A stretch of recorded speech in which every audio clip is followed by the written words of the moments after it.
नमस्कार. आयशाज मराठी रेसिपीमध्ये तुम्हा सर्वांचं अगदी मनापासून स्वागत. तर मंडळी, आज अगदी झटपट हा लहान मुलांसाठी तुम्ही नाश्ता बनवू शकता. तर त्यासाठी मी सुरुवातीला 1.5 कप पाणी कढईमध्ये घेतलेलं आहे आणि आता हे पाणी छान गरम करून घ्यायचं आहे. यामध्ये लहान मुलांना आवडेल तसं तिखटाच्या प्रमाणाने चिली फ्लेक्स म्हणजे कुटून घेतलेली लाल मिरची, कढीपत्ता मी कट करून घातला आहे, थोडीशी कोथिंबीर चिरून घातली आहे, हिरवी मिरचीचे काप, एका हिरव्या मिरचीचे काप असे मी घालून घेतलेले आहे. आता ह्या पाण्याला छान अशी उकळ येऊ द्यायची. त्याचबरोबर यामध्ये आता मी 1 चमचा जिरे देखील घातले आहे आणि यामध्ये चवीनुसार थोडंसं मीठ घालून ह्या पाण्याला छान उकळ येऊन देणार आहे. तर मी 1 चमचा साधारणतः मीठ घातलेला आहे. 1.5 कप पाणी घेतलेलं आहे. प्रमाण चुकवायचं नाहीये म्हणजे वडे अगदी छान बनतील याचे. तर या पद्धतीने छान अशी पाण्याला उकळ करून घ्यायची आहे.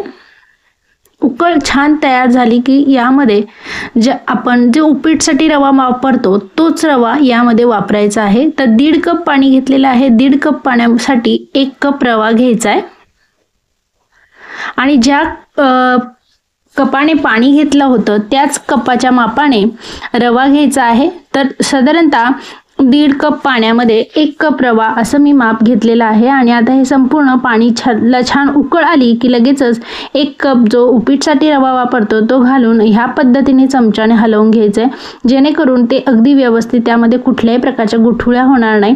तर या पद्धतीने अगदी झटपट असं हे मिक्स करून घ्यायचं आणि त्याचा छान असा गोळा होईपर्यंत आपल्याला हे मिक्सअप करायचं आहे. गुठळ्या होऊ नये त्यामुळे चमच्याने कंटिन्युअसली असं हलवून घ्यायचं आहे. या पद्धतीने स्टर करून घ्यायचं आहे आणि छान असा त्याचा डो होईल या पद्धतीने असं उपीट सारखं आपल्याला हे बनवून घ्यायचं आहे.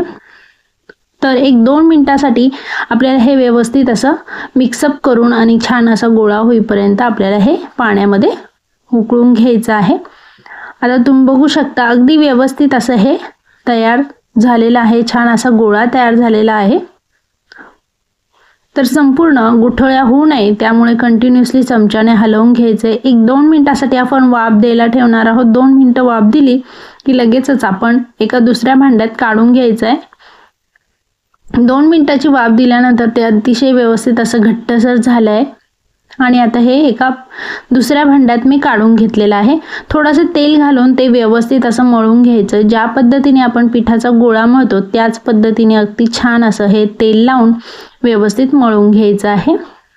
तर संपूर्ण असं हे छान गोळा असा मळून घ्यायचा आहे. जितकं व्यवस्थित तुम्ही त्याला सॉफ्टली मळाल तितके छान असे हे वडे तयार होतील. त्यासाठी अगदी छान असं तेलाचा हात लावून मळून घ्यायचं आहे. छान असा गोळा तयार करायचा आहे त्याचा. तर या पद्धतीने मग अतिशय व्यवस्थित असं हे मी मळून घेतलेलं आहे. हे मळून झाल्यानंतर त्याचे आपल्याला वडे बनवून घ्यायचे आहे. मेंदू वड्याच्या शेपने आपल्याला ह्याचे वडे बनवायचे आहे. तर या पद्धतीने आता हा माझा गोळा मळून झालेला आहे. लगेचच हे गरम असतानाच म्हणजे आता मळल्यामुळे बऱ्यापैकी ते थंड झाले आहे. लगेचच तेलाचा हात घेऊन छान असे हे वडे बनवून घ्यायचे. गोलाकार असे पेढ्याच्या आकाराचे शेप करायचा आहे आणि नंतर मधून त्याला होल पाडून घ्यायचं आहे आणि वडा बनवून घ्यायचा आहे. तुम्ही हव्या त्या शेपचे बनवू शकता, पण मेंदू वड्यासारखं जर बनवलं तर ते तळताना आतमधनं चारी बाजूने तेल लागतं आणि अतिशय छान क्रिस्पी कुरकुरीत असे हे वडे तयार होतात. तर या पद्धतीने एक छान असा पेढ्याचा शेप देऊन घ्यायचा आणि असे बनवून घ्यायचे आहे. तर संपूर्ण ह्या पद्धतीने मी आता बनवून घेणार आहे. तर तुम्ही बघू शकता छान असे पेढ्याचा शेप दिल्यानंतर या पद्धतीने तेल लावून मध्ये होल करून घ्यायचा आहे आणि हे असे छोटेसे मुलांना आवडेल त्या शेपचे आपण बनवून घेत आहोत. तर या पद्धतीने छान असे हे बनवून घ्यायचे आहे. तुमच्याकडे जर पेन्सिल असेल किंवा छोटंसं काही मार्कर असेल तर त्याच्याने सुद्धा तुम्ही होल पाडू शकता किंवा बोटाने देखील सहज असे होल बनतात. पण प्रॉपर जर तुम्हाला होल हवं असेल तर पेन्सिलने देखील याला होल पाडून घेऊ शकता.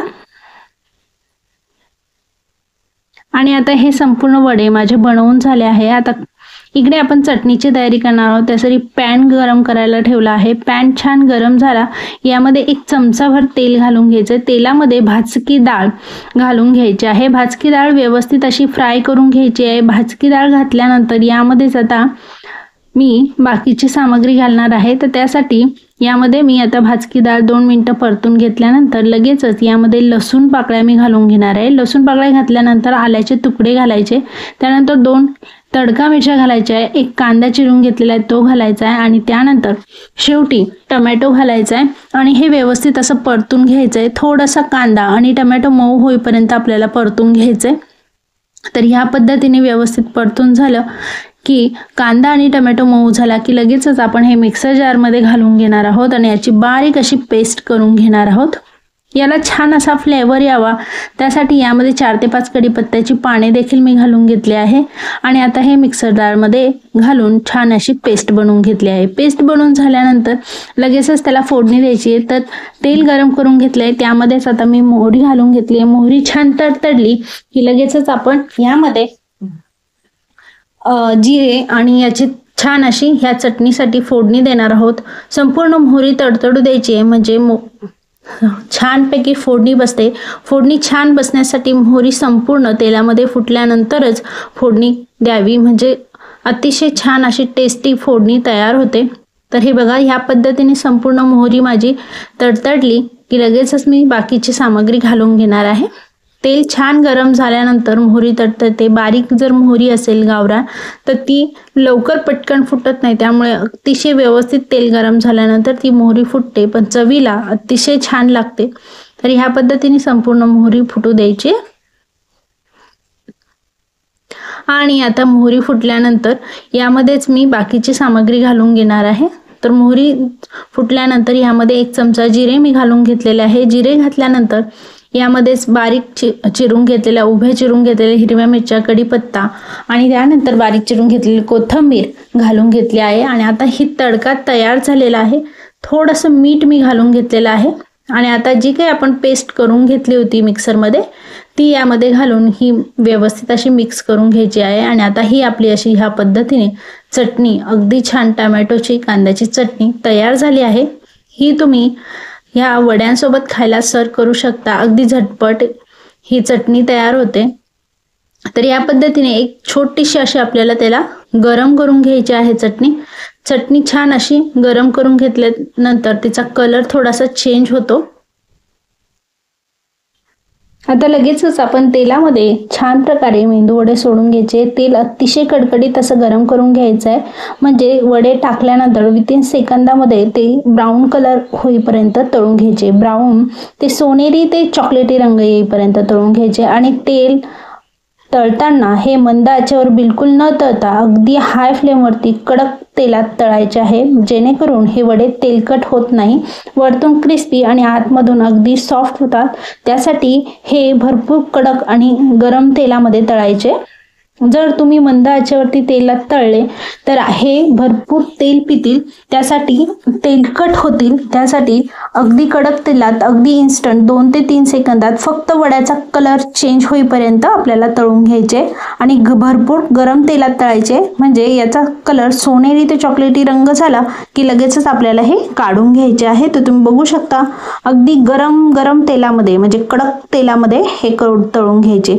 तेल गरम झाले की नाही हे चेक करण्यासाठी थोडासा तुकडा घालून घ्यायचा आणि तो विथिन सेकंदामध्ये वरती जर आला तर तेल भरपूर कडकडीत असं गरम झालंय असं समजायचं आणि लगेचच ह्या तेलामध्ये सोनेरी ते चॉकलेटी रंग येईपर्यंत हे वडे तळून घ्यायचे आहे, जेणेकरून हे तेलकट न होता अगदी क्रिस्पी होतील, आतमध्ये मऊ आणि वरतून क्रिस्पी असे हे वडे होतील। तर तुम्हाला ही रेसिपी कशी वाटली याबद्दल मला कमेंट करून नक्की सांगा। आवडली असेल तर नक्की ट्राय करून बघा आणि अशाच नवीन रेसिपी बघण्यासाठी चॅनलला नक्की सबस्क्राईब करा।